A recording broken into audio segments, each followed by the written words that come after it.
Assalamualaikum warahmatullahi wabarakatuh.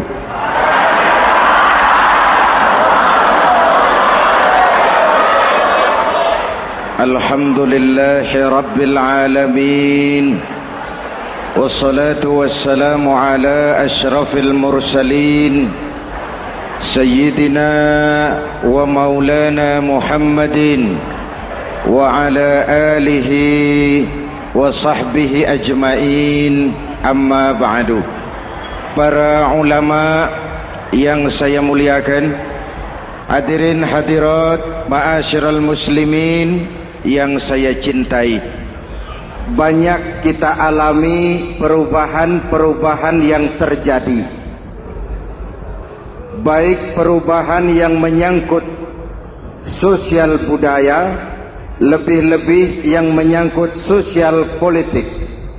Yang tidak banyak mengalami perubahan adalah sosial ekonomi. Bahkan angka kemiskinan kita naik menjadi 3/5 dari total penduduk kita hidup di bawah garis kemiskinan, dan 20% diantaranya miskin mutlak. Perubahan-perubahan yang terjadi menyadarkan kita kepada kebenaran Al-Quran ketika Allah menyatakan wa tilkal ayyamu nudawiluha bainan nas. Hari itu kami putar di antara manusia. Ada saat datang, ada waktu pergi. Ada hari lahir, ada saat kembali. Ada waktu dilantik, ada saat menyerahkan jabatan. Hari kami putar di antara manusia dan hidup cuma sekadar menunggu giliran.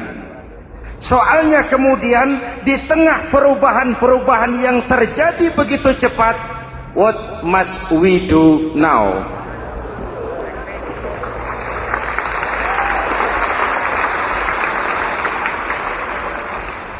Saya juga nggak ngerti itu. Yang penting kan penampilan. Saudara-saudara kaum muslimin di seluruh tanah air, jadi pemimpin adalah pelayan bagi orang yang dipimpinnya.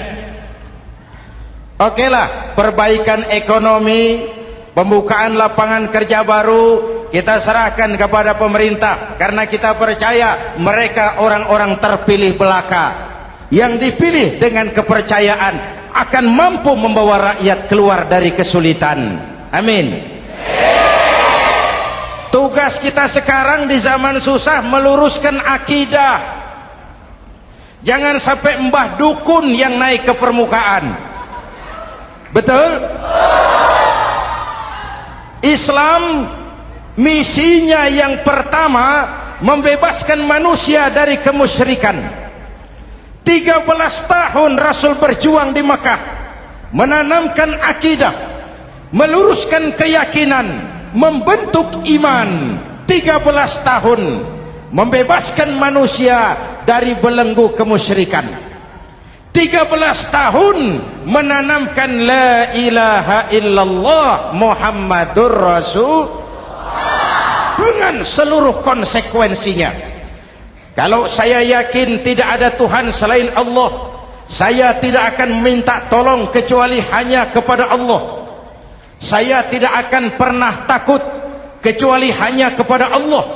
Saya tidak akan menggantungkan hidup kecuali hanya kepada Allah. Saya tidak akan minta rizki kecuali hanya kepada Allah. Saya tidak akan melarikan persoalan kecuali hanya kepada Allah. Kalau konsekuen dengan keyakinan ini, mbah dukun nggak dapat tempat.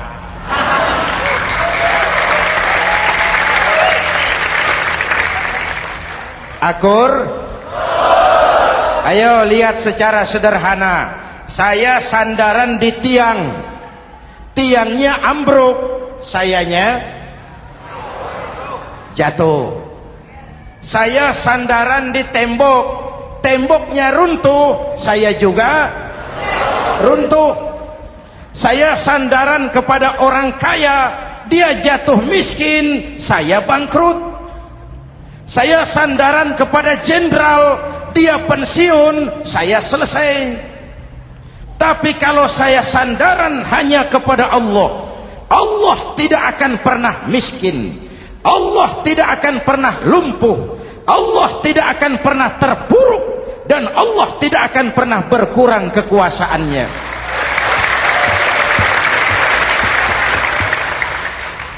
Maka umat Islam, sesulit apapun zaman yang kita hadapi, Allah juga tempat kita bersandar. Jelas? Selama ini kita iman dalam ucapan, tapi sekuler dalam perbuatan.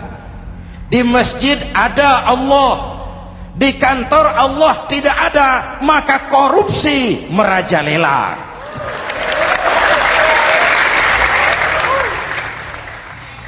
Di masjid ada Allah, di pasar Allah tidak ada, maka timbangan tetap curang. Kita iman dalam ucapan, tapi sekuler dalam perbuatan. Oleh karena itu, sesulit apapun zaman yang kita hadapi, iman jugalah pegangan kita, Allah juga tempat kita bersandar. Boleh zaman berubah, akidah jangan sampai goyah. Karena iman kita hidup, untuk iman kita berjuang, dan dalam iman kita ingin kembali menghadap Allah Subhanahu. Selama ini manusia Indonesia kita lebih banyak diisi otaknya, hati sering kosong, agama dangkal, akidah rapuh, moral rendah. Memang kemudian muncul banyak orang-orang pintar, cuma sayang tidak benar. Indonesia kita bangkrut, Indonesia kita terpuruk, Indonesia kita sakit parah kalau diurus orang yang cuma pintar tapi tidak benar. Kita perlu orang-orang pintar, tapi kita lebih perlu orang benar. Jelas? Kalau cuma pintar tapi tidak benar, itu yang sering saya sampaikan, nanti disuruh ngurus beras malah nimbun beras.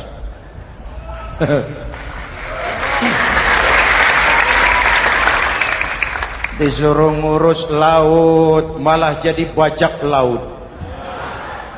Disuruh ngurus hutan rame-rame jadi orang hutan. Jutaan hektar hutan Indonesia kita ini merupakan kekayaan sumber daya alam kita yang harus digunakan bagi sebesar-besar kemaslahatan rakyat. Yang disuruh ngurus hukum malah bikin hukum seperti pisau, tajam ke bawah, tumpul ke atas. Jangan heran lalu di masyarakat muncul street justice, pengadilan jalanan, sebagai refleksi dari ketidakpuasan melihat sikap hukum yang sangat berpihak. Kalau yang kecil salah, hukum cepat-cepat ditegakkan.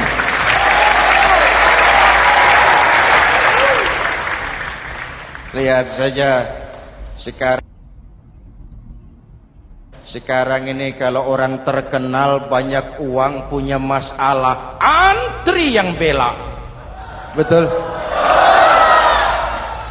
Tapi saudara lihat si Marsinah di Jawa Timur, si Sengkon dan Karta di Jawa Barat, si Udin Bernas wartawan Jogja, terseok-seok mencari keadilan, sampai hari ini urusannya masih remeng-remeng. Kenapa bisa begitu? Jawabannya sederhana, tidak ada fulus. Ada fulus mulus, tidak ada fulus manfus. Betul? Jangan sampai para penegak hukum kita terjebak pada lagu baru, maju tak gentar membela yang bayar. Biar bertentangan dengan nurani, biar bertentangan dengan public opini, biar bertentangan dengan rasa keadilan. Siapa yang bayar, itulah majikan. Mau benar atau salah, belain terus. Kalau seperti inilah hukum kita, mafioso keadilan akan tetap gentayangan.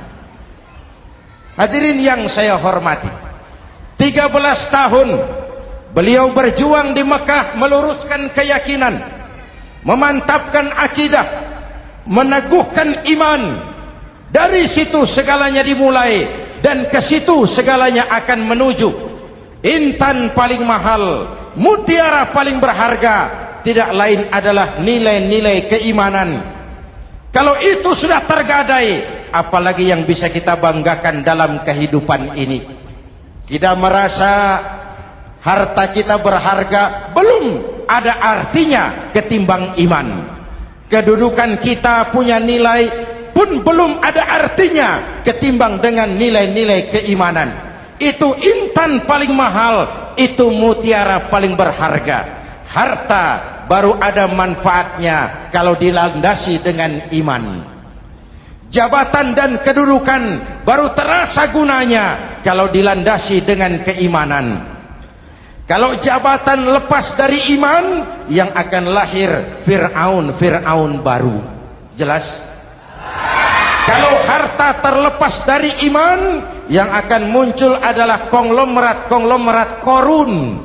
Kalau ilmu pengetahuan terlepas dari nilai dasar keimanan, maka yang akan muncul adalah ilmuwan pelacur yang menyalahkan yang benar, membenarkan yang salah untuk kepentingan pribadi. Dan kondisi seperti itu tidak akan membuat kita makin sehat. Oleh karena itu, pada kesempatan ini, pesan pertama saya, menghadapi zaman susah, tetap jaga akidah, tetap pelihara keyakinan. Kesulitan bukan untuk ditakuti, untuk diatasi. Hidup adalah kerja keras, bukan keajaiban. Perubahan tidak akan datang hanya dengan simsalabim abragadabra. Perubahan tidak akan muncul hanya dengan berandai-andai. Perubahan tidak akan turun dari langit seperti turunnya embun di waktu malam. Perubahan adalah kerja keras, sehingga Al-Quran membimbing kita, innallaha la yughayyiru ma biqaumin hatta yughayyiru ma bi anfusihim. Allah tidak akan mengubah keadaan suatu bangsa kalau mereka tidak mau mengubah apa yang ada di dalam diri mereka. Yang ada di dalam diri itu rule of thinking, state of mind, cara kita berpikir, cara kita memandang kehidupan, cara kita mengatasi persoalan. Hadirin yang saya hormati, inilah iman. Berangkat dari ini kita menyadari, ini ujian buat kita rakyat. Dan kita rakyat Indonesia ini kalau sama susah sih sudah kenyang. Ya Pak? Ya Pak? Kita ini sebagai bangsa mengalami apa yang disebut oleh Bung Karno up and down, naik turun, timbul tenggelam, pasang surut. 350 tahun dijajah oleh Belanda, kita susah. Berangkat Belanda masuk Jepang, susah lagi. Pergi Jepang, datang nikah, susah lagi. Lalu kita merdeka, dirongrong oleh berbagai pemberontakan, susah lagi. Makan bulgur, antri minyak. Lalu PKI berontak, susah lagi. Muncul orde baru, lama-lama susah lagi. Orde baru selesai, naik reformasi, mulai repot nasi, susah lagi.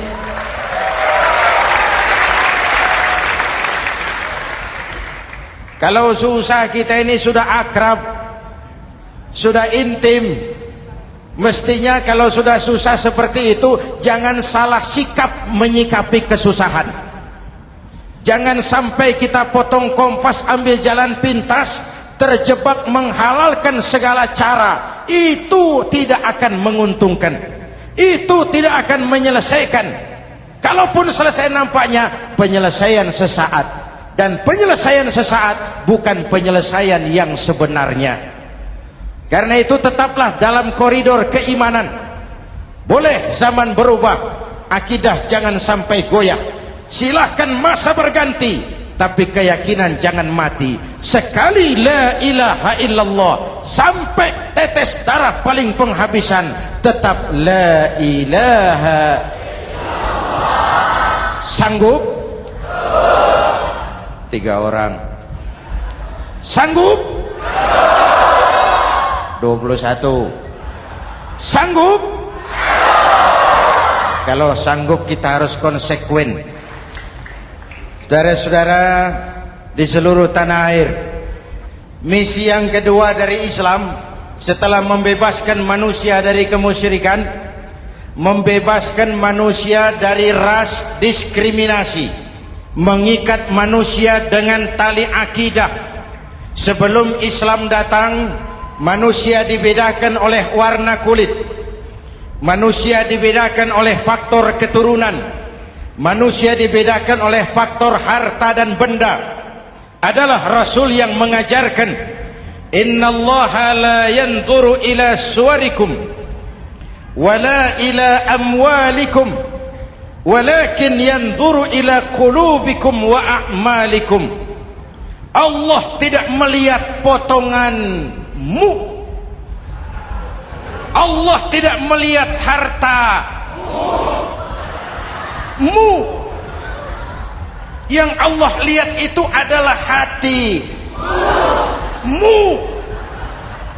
dan amal perbuatanmu. Jauh sebelum Amerika teriak-teriak membanggakan apa yang mereka sebut sebagai Declaration of Independence, Nabi sudah mengajarkan kepada kita semua, An-nas kulluhum li Adam wa Adam min turab la fadla li Arabiyyin ala ujamiyyin illa bittaqwa. Seluruh manusia berasal dari Adam. Adam diciptakan dari tanah. Tidak ada kelebihan Arab dengan yang bukan Arab kecuali takwanya.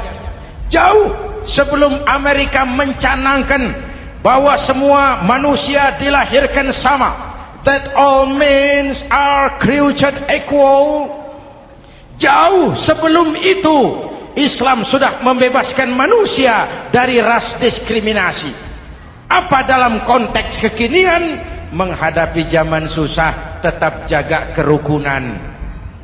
Ya Pak, ya Bu, oi Bu. Menghadapi zaman susah tetap jaga kerukunan, baik antar umat seagama, antar umat beragama, maupun antar umat beragama dengan pemerintah. Menjaga kerukunan. Jangan saling sikat sikut di antara kita. Sebab kalau sudah rukun, saya ajak berhitung. 1 ditambah 1 sama dengan, itu matematika namanya. Hasilnya pasti. Tapi angka sosial hasilnya aneh. Saya ubah jadi angka sosial. Ayo kita berhitung lagi. 1 orang takut ditambah 1 orang takut sama dengan 2 orang setengah berani. Kenapa setengah berani? Karena sudah berdua. Tadi kan takut sendiri. Kalau sama-sama takut berkumpul jadi setengah berani. Kalau ditambah 1 orang takut lagi, 1 orang takut ditambah 1 orang takut ditambah 1 orang takut sama dengan 3 orang berani. Kenapa jadi berani? Karena sudah bertiga. Kita yang lemah, kita yang marginal, kita yang dikucilkan, bahkan kita yang dilecehkan, kalau mau rukun kita akan kuat dan tidak bakal dipermainkan orang.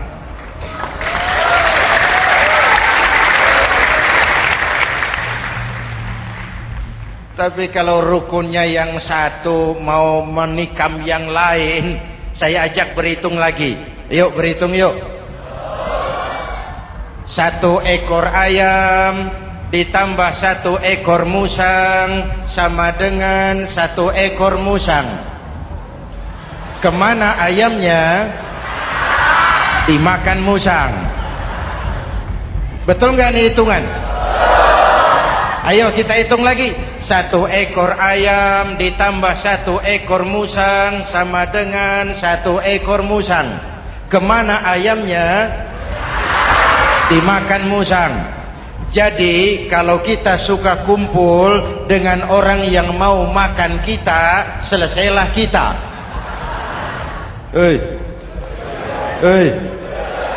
Maka kalau merasa kita ini ayam, yuk kumpul sama-sama ayam, pulang ke kandang ayam. Kalau ada ayam kumpul ke kandang musang, itu namanya ayam minum baygon. Jelas? Menjaga kerukunan. Pertama, antar umat seagama, sesama muslim harus saling menjaga, harus saling memelihara. Baik dia muslim yang jadi kapolri, baik dia muslim yang jadi kasat, baik dia muslim yang jadi pengusaha, baik dia muslim yang jadi petani, nelayan, guru, semua komit menjaga semangat kebersamaan, rukun antar umat seagama. Jelas? Jelas? Hadirin yang saya hormati, atas dasar itu saya ingatkan kembali, kita semua ingin persoalan terorisme dilepaskan kaitannya dari agama manapun. Tidak ada kaitannya terorisme dengan Islam, dengan Kristen, dengan Hindu, dengan Buddha. Tidak ada kaitannya terorisme dengan pondok pesantren.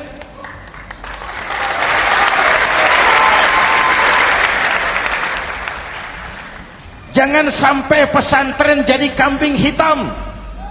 Karena sejak zaman penjajahan, pesantren sudah terbukti memberikan kontribusi bagi perjuangan memerdekakan rakyat Indonesia. Rukun antar umat seagama. Yang kedua, rukun antar umat beragama. Islam ini rahmatan lil.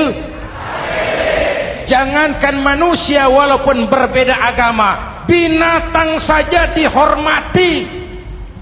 Ada hadis, fa iza zabahtum fa ahsinuz zibhata. Kalau kamu menyembelih hewan, sembelihlah dengan cara yang terbaik. Jangan menyembelih ayam dengan pisau tumpul. Itu namanya tidak berperi kebinatangan. Yang kecil lagi, saudara buka babul istinja, makruh buang air kecil di tanah yang berlubang. Sebab apa? Pertama, menjaga kesehatan. Siapa tahu di lubang yang saudara buang air kecil itu ada gas beracun. Kalau tidak, melindungi binatang yang ada di dalam lubang. Siapa tahu di lubang yang saudara buang air kecil itu ada semut sedang rapat membahas terorisme. Apa dosanya lalu mati dikencingi? Ini namanya rahmatan lis semut. Binatang saja dilindungi. Maka perbedaan agama tidak harus menyebabkan kita bertolak belakang. Perbedaan agama bukan alasan untuk saling bermusuhan. Apalagi kita sudah menyadari tentang kemajemukan kita, tentang kebinekaan kita, tentang keragaman kita. Rukun antar umat beragama, saling menghormati, saling menghargai, tapi tetap dalam batas lakum dinukum. Lalu rukun antar umat beragama dengan pemerintah. Hadirin yang saya hormati, yang benar kita dukung, yang salah kita perbaiki dan kita tegur menurut cara-cara yang diajarkan oleh agama kita. Dan sholat berjamaah, pendidikan bernegara yang paling bagus. Tadi kita sholat ada imam, ada makmum, betul? Makmum wajib ikut imam kalau imam benar sholatnya. Rakyat wajib ikut pemimpin kalau pemimpin benar mimpinnya. Masyarakat Islam ini loyal. Masyarakat Islam ini bukan pemberontak. Masyarakat Islam ini taat dan setia. Kapan? Kalau imamnya benar. Imam takbir, makmum. Imam ruku, makmum. Imam i'tidal, makmum. I'tidal. Imam sujud, makmum. Tapi kalau imam keliru, mestinya imam ruku malah sujud. Salah imam ini. Tegur. Siapa yang wajib negur? Makmum yang saf terdepan. Anggota DPR.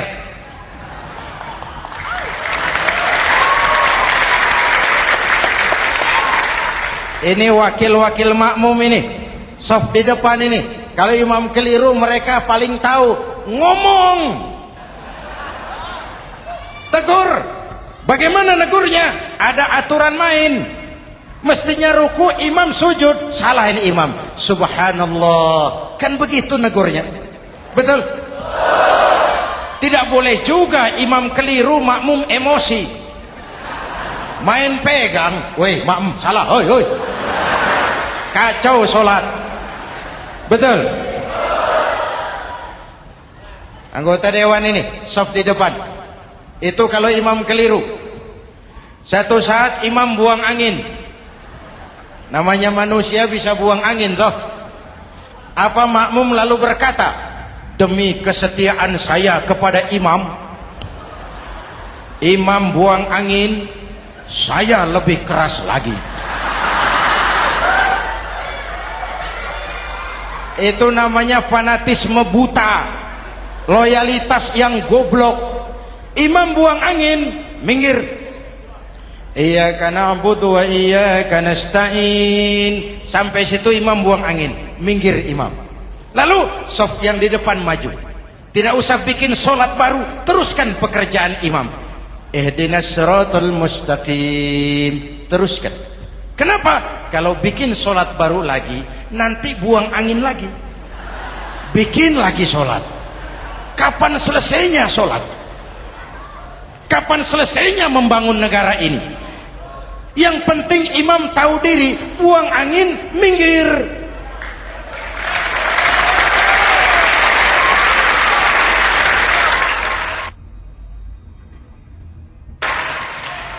Ini kacaunya solat berjamaah kita sekarang. Kacaunya negeri kita sekarang. Banyak imam sudah buang angin, gengsi. Diam aja merasa nggak punya salah. Dikasih tahu sama makmum, imam tadi buang angin ya, malah jawab sedikit. Apa kalau sedikit lalu tidak batal sholat itu? Mekanisme kehidupan sosial yang diatur lewat tuntunan sholat berjamaah. Sehingga Nabi berpesan, kun imaman muta'an au ma'muman muti'an fala takun thalisan jazu'a. Kalau jadi pemimpin, jadilah pemimpin yang ditaati. Kalau jadi makmum, jadilah makmum yang mentaati.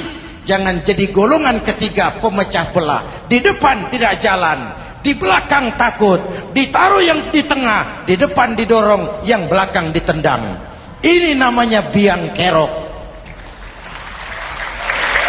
Saudara-saudara, dari uraian singkat ini saya ambil beberapa catatan pokok. Pertama, kalau ada intan paling mahal, kalau ada mutiara paling berharga dalam hidup kita, itu tidak lain adalah karena keyakinan. Hidup jadi indah, hidup jadi berharga, hidup jadi berarti kalau didasari atas sebuah keyakinan. Dan keyakinan itu tidak lain adalah nilai iman kita, akidah kita kepada Allah Subhanahu wa ta'ala. Yang kedua, tetap menjaga kerukunan. Sesulit apapun zaman yang kita hadapi, kita tetap harus menjaga semangat kebersamaan. Kita harus tetap menjadi lem perekat yang menjaga keutuhan, baik sebagai bangsa maupun sebagai umat. Perbedaan adalah wajar, harus dihormati sebagai ciri kehidupan berdemokrasi. Tapi jangan perbedaan menjadi sebab kita bermusuhan, dan jangan perbedaan menyebabkan kita saling berpecah belah. Hormati perbedaan, jangan perbedaan dipandang sebagai permusuhan.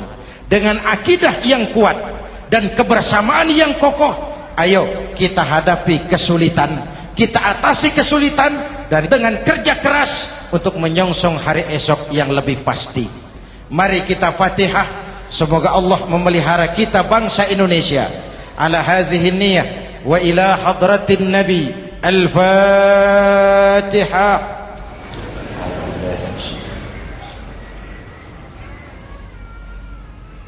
Iyyaka na'budu wa iyyaka nasta'in. Shiratal mustaqim. Shiratal ladzina an'amta 'alaihim. Bismillahirrahmanirrahim. Amin. Alhamdulillah rabbil alamin. Allahumma salli wa sallim mubarak ala sayyidina Muhammadin wa ala alihi wa sahbihi ajma'in. Allahumma rabbana taqabbal minna salatana wa siyamana wa qiyamana wa takhashu'ana wa ta'abbudana wa tammim taksirana ya arhamar rahimin. Allahumma aslih man fi salahihi salahul muslimin. Allahumma ahlik man fi halakihi salahul muslimin. Allahumma rabbana la tu'akhizna in nasina aw akhtana. Rabbana wa la tahmil alaina isran kama hamaltahu ala alladhina min qablina. Rabbana wa la tuhammilna ma la taqata lana bih wa'fu 'anna waghfir lana warhamna anta maulana fansurna 'alal qaumil kafirin. Allahumma ij'alna minas su'ada'il maqbulin wa la taj'alna minal ashqiya'il mardudin. Afdalu ma qultuhu ana wan nabiyyuna min qabli. La ilaha illallah.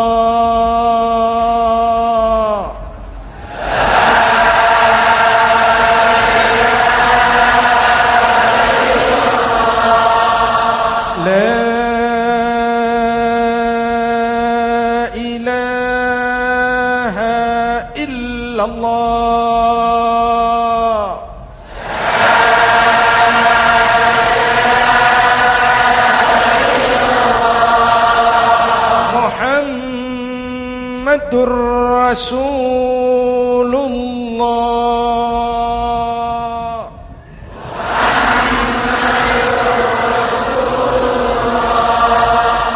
sallallahu alaihi wa alihi wasallam. Kalimatu haqqin 'alaiha nahya wa 'alaiha namut wa 'alaiha wa biha nub'atsu insyaallah minal aminin minal aminin minal aminin rahmatika ya arhamar rahimin. Sallallahu ala sayyidina Muhammad wa ala alihi wa sahbihi ajma'in. Ana rabbika rabbil izzati amma yasifun. Salamun alal mursalin. Walhamdulillah rabbil alamin. Jumpa lagi di lain kesempatan insyaallah. Wassalamualaikum warahmatullahi wabarakatuh.